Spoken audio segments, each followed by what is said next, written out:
Well, you know, Tim was an extraordinary partner and a magnificent lieutenant governor, and I think, you know, he had, as a constitutional matter, the lieutenant governor basically has whatever responsibilities the governor decides to give to him or her.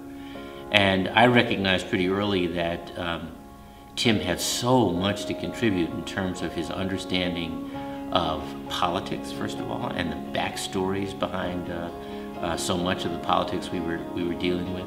He has a deep understanding of municipal government and municipal needs and aspirations, and that is critically important to the tone we were trying to set, and frankly the collaboration that we knew we needed to lift the Commonwealth as a whole. He has a very personal respect and high regard for people who serve in the military, and so having him lead the governor's council on Veterans Affairs was a natural. He's deeply empathetic, so having him, and creative, I will also say, so having him lead the Governor's Council on Housing and Homelessness was also a natural.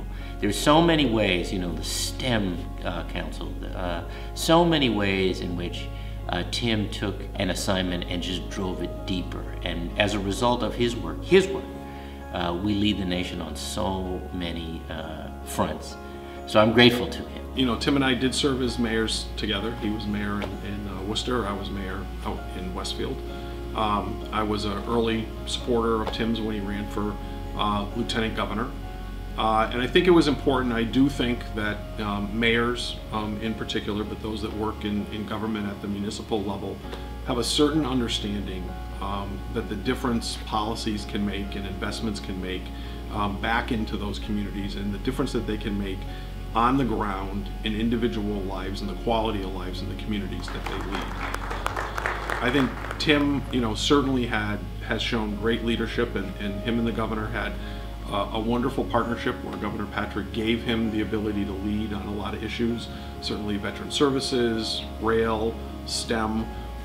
You know, they were all, you know, very focused back on communities and creating opportunities, particularly in our gateway cities.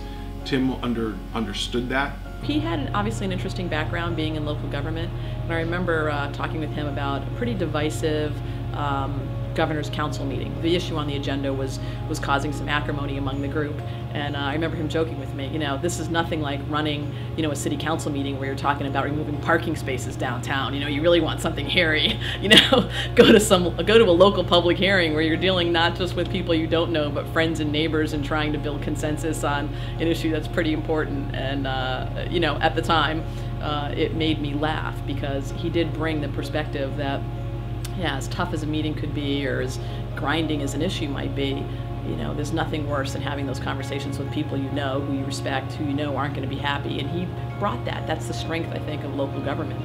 I think that when Tim made the decision to step down as lieutenant governor and not to run for governor on this cycle, that was also about putting the interests of his marriage and his family, and therefore his own heart above his political interests and ambitions, and I respect that too.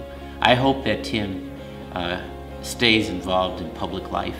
He's a great balance of brain power and empathy, and we need that kind of courageous leadership here in Massachusetts, and frankly in the country.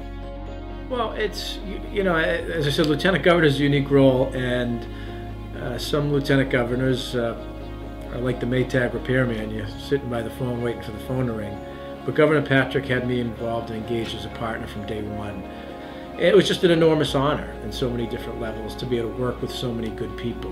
The vast majority of people you work with are committed, you know, to their communities. They're committed to their business. So I just love, you know, so many aspects of the job. And yeah, there are some tough days, but the vast majority of them are good days, working with good people and getting things done.